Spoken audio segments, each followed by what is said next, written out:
একজন মানুষের সঠিক সিদ্ধান্তে আসতে তার বয়স হয়ে যায় 70 বছর। যখন সে 70 বছরে পদার্পণ করে তখন তার অনুভূতিতে অনেক কিছুই ধরা দেয়। সত্য মিথ্যার পার্থক্যও করতে পারে, ভালো মন্দ বুঝ পয়দা হয়, কিন্তু সেদিন আর তার হাতে কোনো পাওয়ার থাকে না।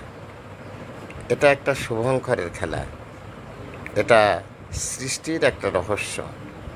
70 বছর বয়সে এসে যখন আমি বুঝতে পারলাম, আপনি বুঝতে পারলেন কোনটা ভালো, কোনটা মন্দ, কোনটা হক, কোনটা না হক,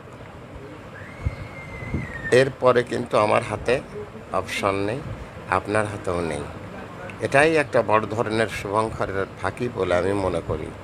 কারণ যে বুঝটা 70 বছর বয়সে আমার হচ্ছে, আপনার হচ্ছে, এটা যদি 20 বছর বয়সে হতো তাহলে জীবনটা কতই না সুন্দর হতো। এরকমই আমার কাছে প্রতীয়মান হয়। Thanks a lot viral sir, Mohammad Fakhrul Alam master, বিনা বেতনের পারিবারিক পাঠশালার শিক্ষক। মোবাইল কন্ট্যাক্ট নং 01935204804। এটা আমার বিকাশের নাম্বার। আমি একটি বিনা বেতনের পারিবারিক পাঠশালার শিক্ষক। Thanks a lot.